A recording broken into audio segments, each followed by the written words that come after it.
Hello, welcome to ITV News Meridian. Tonight's headlines here in the southeast. A culture of bullying and harassment, inadequate leadership and poor ambulance response times. A damning assessment of SEACAM by health inspectors. These are really serious issues that trust needs to tackle. A second day of major rail disruption in Kent and Sussex and the prospect of another strike day tomorrow. We're live with the latest. Also tonight, can we tax our way to a healthier lifestyle? A consumer expert says we find other ways of promoting healthy eating.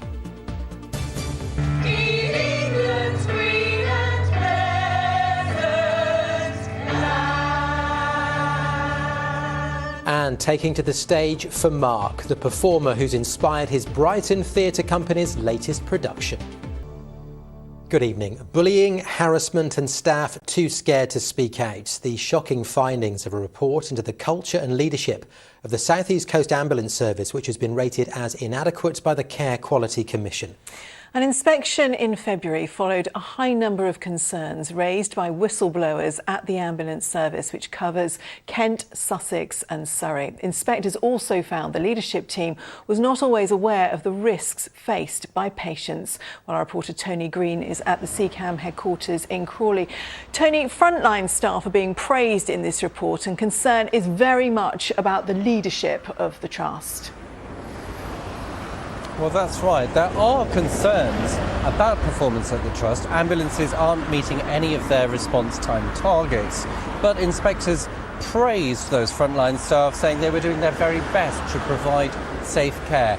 This report addresses a very specific question, and that question is the Ambulance Trust well led? Inspectors came in February following concerns about a culture and a leadership at SEACAM that was out of touch with what was going on the front line.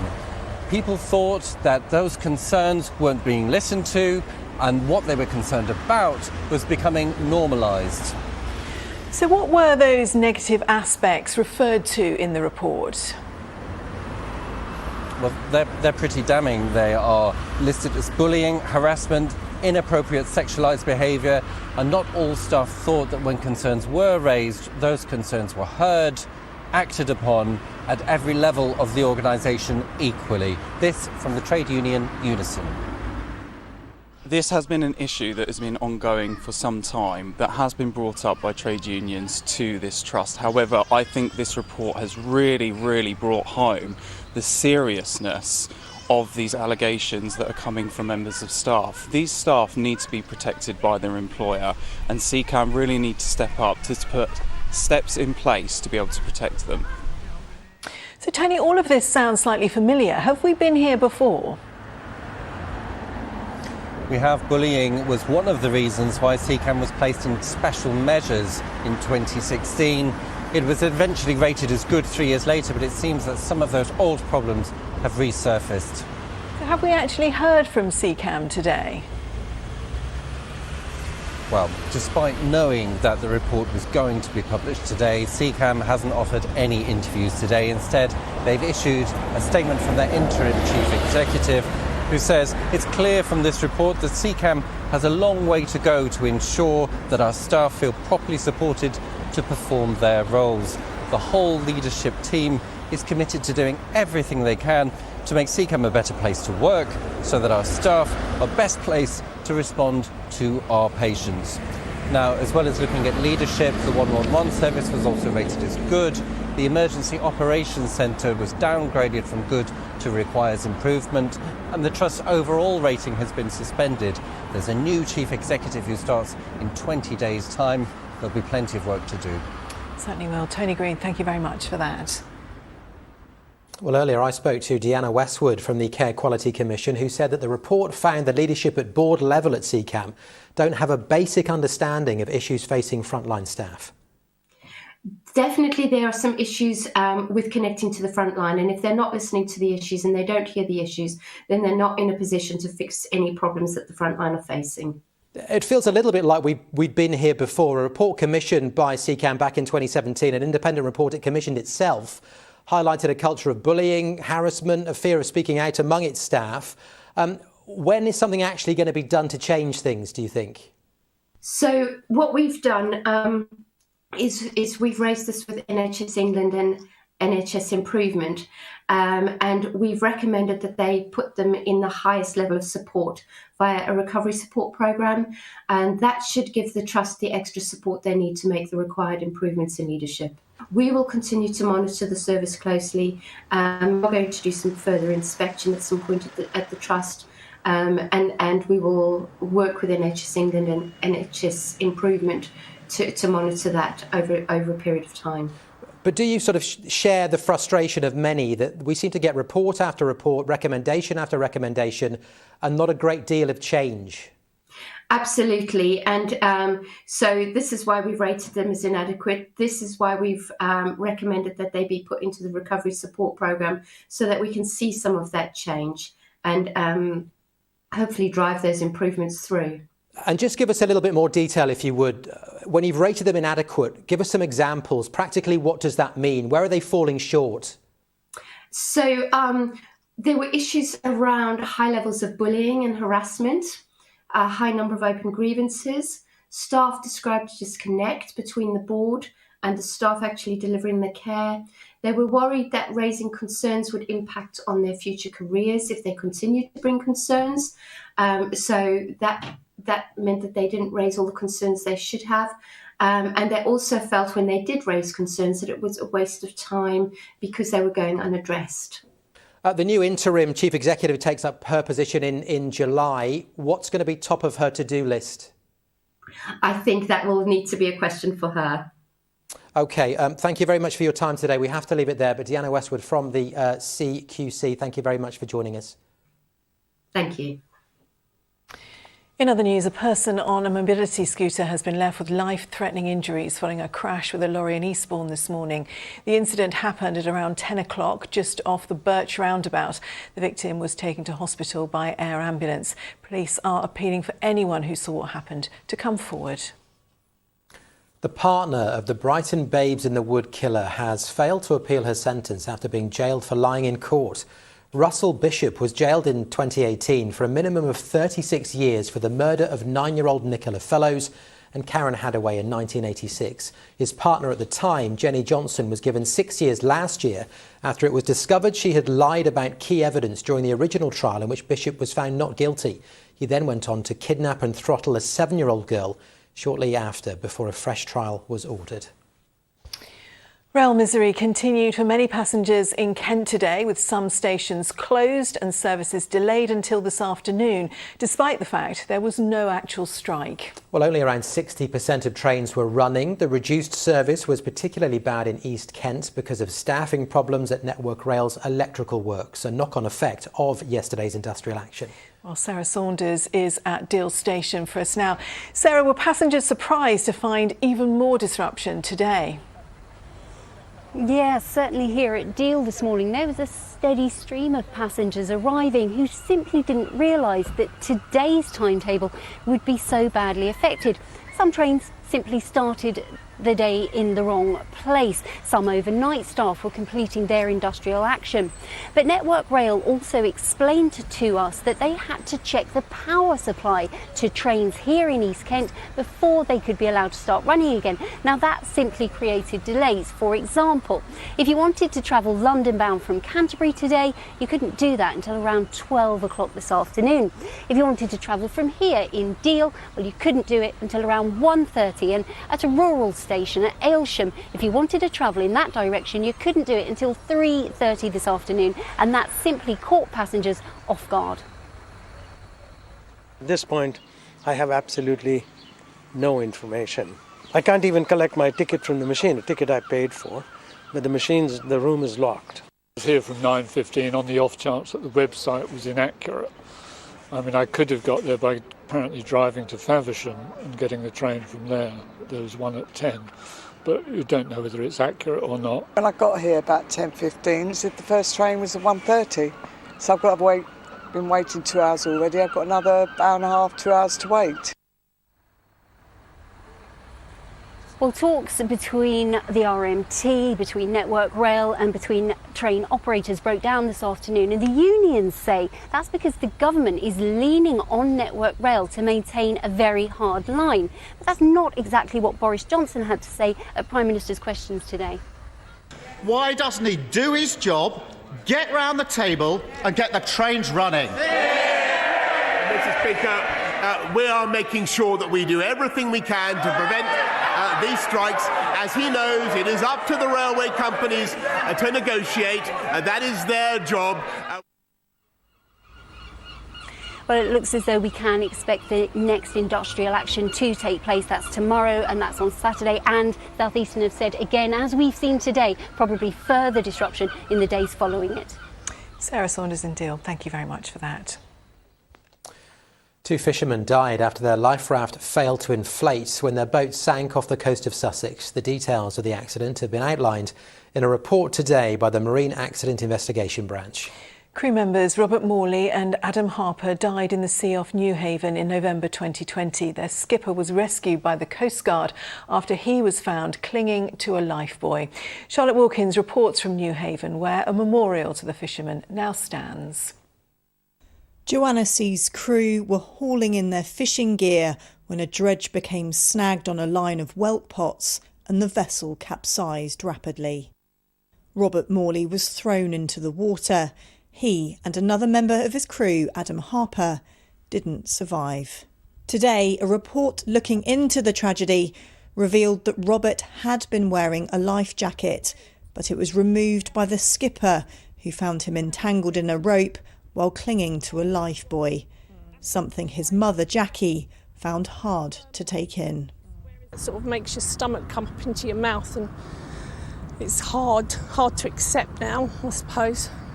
The Marine Accident Investigation Branch sought to find out why the boat had capsized and why only one member of the crew survived. The report revealed that modifications made to the vessel had left it unstable, leaving it vulnerable when the boat began to tilt. It also revealed that the vessel's life rafts didn't inflate properly, adversely affecting the survival time of the crew in the water. So the fishing industry need to understand that modifications can affect the stability of their vessels and look to consider that early. Life rafts that are intended for float-free operation need to function as intended, and that will only happen if they have sufficient buoyancy to activate the inflation mechanism. As long as changes are made so that no one else has to go through it, then it sounds really daft, but then they didn't die in vain. The MAIB has now made a number of recommendations to the fishing industry, but Robert's mother says that while she welcomes the report, she still has many unanswered questions. Charlotte Wilkins, ITV News, Newhaven. You're watching ITV News Meridian in the South East. Coming up on the programme this evening, we meet Jamie, who identifies as a transgender male. He says it's very difficult to get routine cancer screenings, including smear tests. And our special series looking at the food industry and how it's dealing with the obesity crisis. And for more on us, from us, of course, you can go to our website, itv.com/Meridian is the address. There's a phone number, 0808 1010 095. And as ever, don't forget to follow us on social media.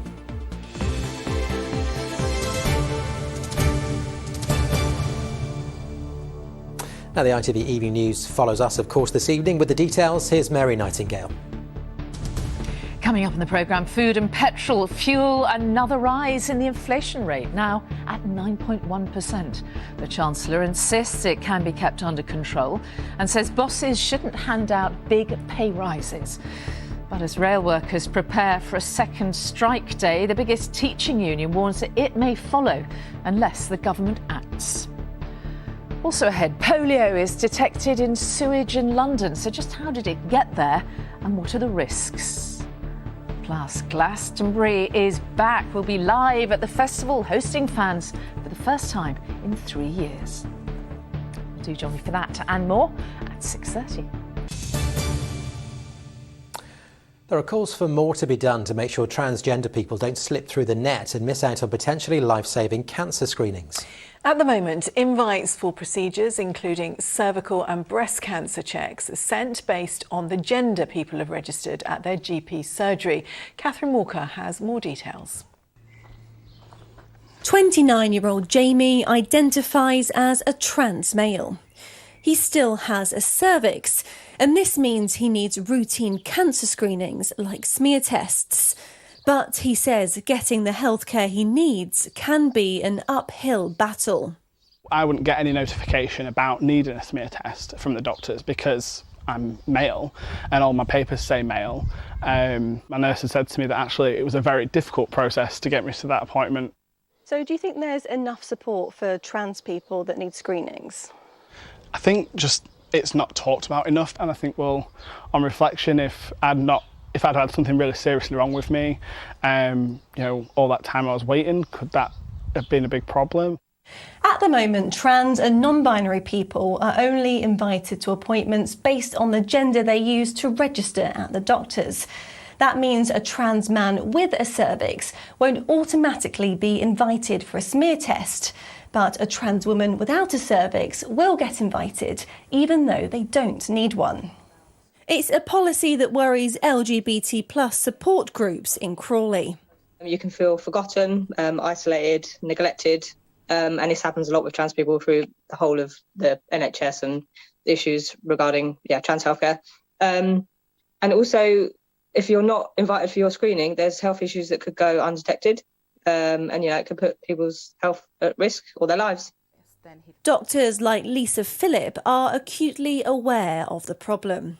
Her team have decided to send manual invites to all their transgender patients. Just looking at our system, we haven't identified some of these patients, so we need to have a look and see how we get them in for screening. So I'm glad that we're talking about it now and we're raising awareness, and I hope that moving forward we do things better and we're a bit more inclusive with our healthcare. In a statement, the Department of Health said we recognise the importance of meeting the specific healthcare needs of transgender people. We are developing a new system that will let GPs manually opt in eligible people so they receive automatic invitations. But Jamie wants to plant the seeds for widespread change. He says transgender healthcare needs to be reformed to guarantee that no one misses out on life-saving screenings. Catherine Walker, ITV News. Now, 1 in 4 children now classed as obese by the time they leave primary school, and there are calls for the government to do more to tackle what's become known as the obesity crisis. In the final part in our series What's on the Menu, Amrit Birdie looks at whether more taxes on food and drink would make a difference to our waistlines. The amount of sugar in soft drinks was cut drastically in 2018 after a levy was introduced as part of a plan to tackle childhood obesity. Since then, UK households consume 30 grams less sugar on average per week, according to research published by the British Medical Journal. Some argue that the same results could be seen with similar taxes on snacks containing high amounts of sugar and salt. We asked these gym goers whether they thought higher price tags on sugary and salty snacks would make a difference. I'm against the sugar tax, personally. I understand the need for kind of getting people to be healthier and feel better. But I think increasing the cost of food is the wrong way to go at it. For people who are actually serious about being healthy and eating properly, I don't think it will make much of a difference. We're in a situation where things like McDonald's is very, very cheap, which I think is bad because it'd be better if people ate healthier. That said, I don't think the cost of living doesn't need to get any higher. Cancer Research UK has been calling for tougher measures to curb obesity for some time. The charity estimates 42 million adults will be obese by 2040, and that sugar and salt taxes on the food we eat could make a real difference.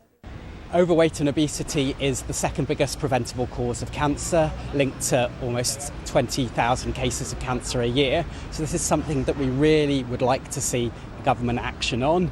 And it's not about what happens in the future, it's about Prevention is about the actions that can be taken now that will affect us through our life course. But not everyone thinks taxes on these kind of foods are the answer. Liz Brown is a nutritional therapist in Maidstone. Ultimately, parents need to be educated on healthy eating. They need to ideally make fresh fruit and vegetables cheaper. Otherwise, at the moment, they're kind of incentivising people to buy more of those unhealthy foods, when actually if they could make more nutritious foods, fruit, vegetables cheaper to combat the cost of living, that would help immensely. The government's new food strategy, published last week, made no mention of any sugar, salt or snack taxes, despite calls for them to be included. We feel that the sugar and salt tax is a bit of a blunt instrument to deal with what is a very complex problem. There was a really successful intervention with soft drinks when there was a levy and we were able to persuade soft drinks manufacturers to reduce the amount of sugar in their products.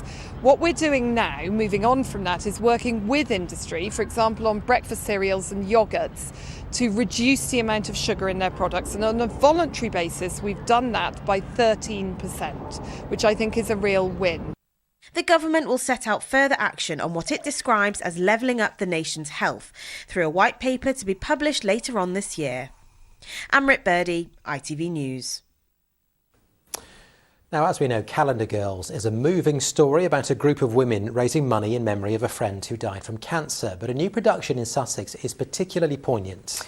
Yes, Mark Valentine Morton has incurable thyroid cancer, and now his fellow members of the Brighton and Hove Operatic Society are fundraising for the hospice that's looking after him. Malcolm Shaw has been to the Theatre Royal to watch the final rehearsals.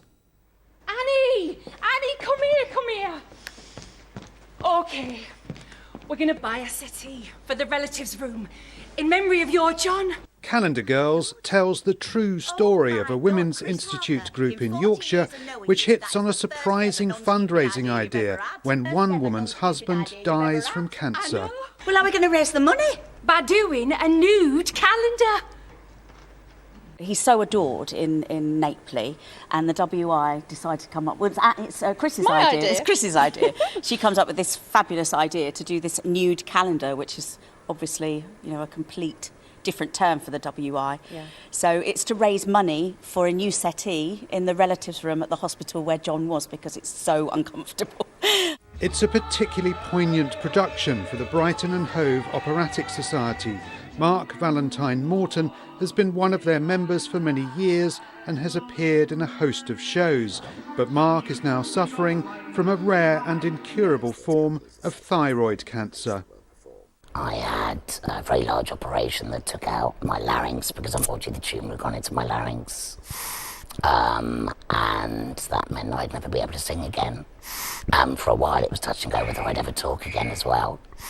But I've got a very clever little device inside my neck that allows me to speak, which is amazing. The company has decided to donate 50% of the profits from the show to the Martlets Hospice, which is supporting Mark with palliative care at home. The impact is amazing because you don't feel as though you're being treated because you're actually in your own home. And my Martlet nurse, he comes and sees me about once a month, and he looks after all of my pain medication, but he also looks after my mental well-being as well. Everyone knows somebody that's affected by cancer, whether it's personal, whether it's a friend of somebody or it's a family member, everyone knows somebody. So I think for that reason alone, it's wonderful and special that we're involved. Definitely. And I think Mark has been so wonderful with his inspiring and the fact that he's not afraid of cancer. Calendar Girls opens at the Theatre Royal tonight and plays until Saturday. The cast promise a coaster ride of emotions and an uplifting story. Malcolm Shaw, ITV News, Brighton. Wow, that would certainly be worth seeing, wouldn't it? Amazing cause. Pip's with us now. Pip, A big week in the insect world. It absolutely is. It doesn't get much bigger than National Insect Week, yes. Run by the Royal Entomological Society, try saying that quickly. Well done. It's a chance to learn more about the bugs that live alongside us, and it's vitally important. We've seen a staggering decline since 2004. Kent alone has seen a decline of 72% of their bug population. But there are organisations doing work to turn this around. Bug Life is one of them, and they're encouraging us to get involved in their Bugs Matter campaign, which runs right throughout the summer, not just this week. What you can do is sign up. They will then send you a splatometer. That's basically a grid that you put over your number plate, and you count the number of bugs that have encountered your number plate on any given journey, and then you can input that data into their dedicated app. Vital to check how current conservation projects are going, and also to help future bug populations thrive. So moving on to the weather, today a pretty good day for counting bugs, you would imagine, but that is all going to change pretty quickly. Yeah, that's right. So tomorrow it looks as though we've got some showers in the forecast. Take a look at this warning area. This is the Met Office yellow thunderstorm warning for tomorrow. Covers a huge area. Not everywhere is going to get a battering, but there will be some hefty thundery showers in there. Some of them could bring torrential downpours, the risk of spray and standing water on the roads. And as I say, whilst not everywhere will get one, you'll certainly know about it if you catch one. I mean, we've had 2 days of summer, so I guess we shouldn't be grieving. It's so changeable, isn't it? I know. Lovely one day, awful the next. I know. Welcome to Britain. Let's get a check on that full forecast then. Here is Pip, of course.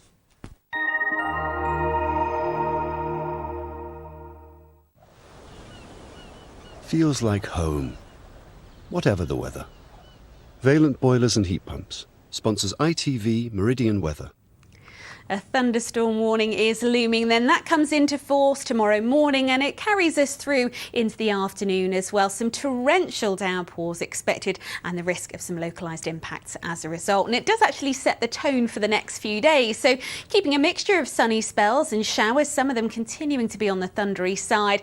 And for all of us, eventually it will start to feel a little bit cooler than it has done of late. So what's going on? Well, the first batch of showers sits down across the near continent at the moment. That will work its way towards us through tonight and into tomorrow. And even once that starts to clear through, low pressure will become well established out towards the west of the UK, and that will maintain that fairly showery picture as we head into the weekend. But out there at the moment, things looking relatively quiet, staying dry and largely clear overhead tonight. And underneath those clear skies, whilst most of us will hold up in double figures, some rural spots again just dipping down to around 8 or 9 Celsius by dawn. Now, by the end of the night, you'll notice a few showers starting to tuck into the southeast there. Those will work their way steadily northwestwards through the day. Not everywhere will catch the worst of them, but where you do get one, you will certainly know about it. As I said, that thunderstorm warning coming into force from mid-morning onwards. Still some lovely sunshine to be found though, and in the best of the sunshine, another fairly warm day, temperatures up into the mid-20s. High tides for tomorrow then for Brighton there around 7:30 in the morning, just past 8 in the evening. Picking up on those showers again then, they'll tend to fade through the evening and overnight into Friday, but then as we head through Friday itself, low pressure starts to take over out towards the west, and we're likely to see more in the way of showers breaking out. That continuing into the weekend and beyond, and eventually starting to feel cooler. Valent sponsors ITV Meridian Weather.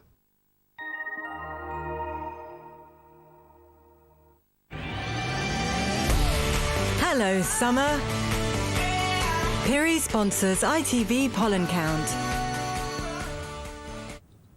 And if you do suffer with hay fever, then you'll know that pollen levels are currently very high. With showers on the way over the next few days, those levels will decrease to high. Do take very good care. I'll see you soon. Bye-bye.